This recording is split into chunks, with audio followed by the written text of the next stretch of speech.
در بین این قوه ها 3 قوه برتر وجود دارد. مبادا گم شوند. اگر گم شوند آدمیزاد حیوان شده از آدمیت خارج می گردد. یکی به روسی подвижной element نامیده می شود. آن چیست؟ هرچه دیدی، شنیدی و دانستی آن را سریعا فهمیده، به فهم اکتفا نکرده، عقل به کندوکاو مبدأ و غایت آن تحریک می کند. بدون این برای زیاد دانستن، زیاد خواندن تاثیر مثبتی نمی نماید. در موقع لازم فکر نکرده، در موقع بایسته عمل نکرده، به موقع نگفته، همیشه از وقتش دیر مانده، دریغا میباید چنان میکردم، میباید چنین میکردم گویان، دایما در غفلت مانی. یکی را به روسی سیلا притягательная однородного میگویند. آن این است که چیزی را شنیده، دیده و خبر یافتی بسیار خوب. اینک اشتباه آن بررسی میکنی. کاملا شبیه است یا فقط از یک لحاظ شباهت دارد. دانستش را بررسی و آنچه را که نمیدانی تا نپرسد، نخواهد و از دیگری خبر نگیرد آسایش نمییابد.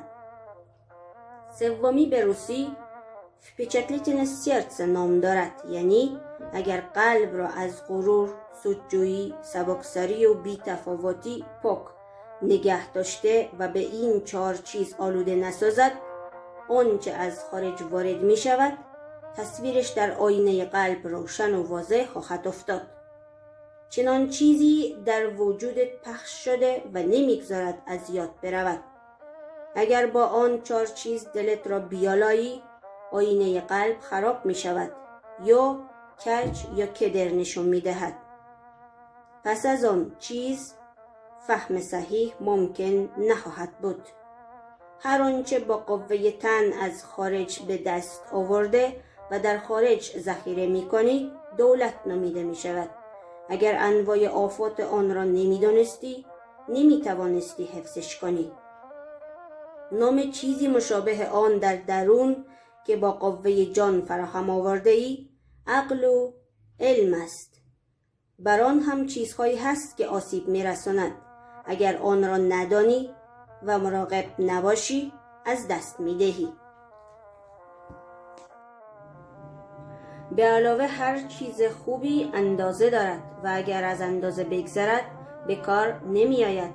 دانستن اندازه آن بسیار لازم است. فکر کردن خوب است. آن که بیش از حد به کارش برد ممکن است نتواند آن را مهار کرده خیالاتی شود. نوشیدن، خوردن، پوشیدن، خنده، تفریح، بوس و کنار، مال، مقام و منصب، تدبیر، زرنگی، همه اینها حدی دارند. چنانچه از حد بگذرند گندشون در می آید. علمای پیشین گفتند از هر چیزی بیشتر لذت بجویی آخر حسرت خواهی کشید.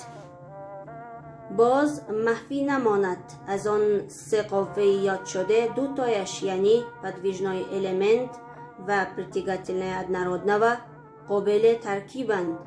همه فواید هم از اینها ناشی می شوند و همه ضررها نیز از اینها آب می خورند. به جاه طلبی، غرور، غضب، دروغ و هر نوع سرمستی‌ها مشابه کشانیده، مفتون ساخته و از حیطه عقل خارج کردن از این 2 سرچشمه می گیرد. در نتیجه باید حسنات را تثبیت و از سیئات یعنی چیزهای فوق الذکر که از انسانیت خارج و به هوسبازی می اندازد باید سریعا اجتناب کرد. آنچه بین فایده و ضرر فرق میگذارد عقل نام دارد. فقط با قوه عقل نمیتوان مانع شد. عقل و غیرت به یکدیگر پیوسته مانع میشوند. آن 2 در هر کس باشد همانند اسبی یرغه و یارا خواهد بود. اگر این 2 قوه هر 2 وجود نداشته باشند یا یکی موجود و یکی معدوم باشد، آن 2 قوه اسبی توسن و بی‌عنان خواهد بود که معلوم نیست به کوه زند، به سنگ کوبد، به آب اندازد، به دره افکند، خدا داند. به هر حال کسان عاقل و هوشیاری که در راه میبینند تو را باز نمی پرستند.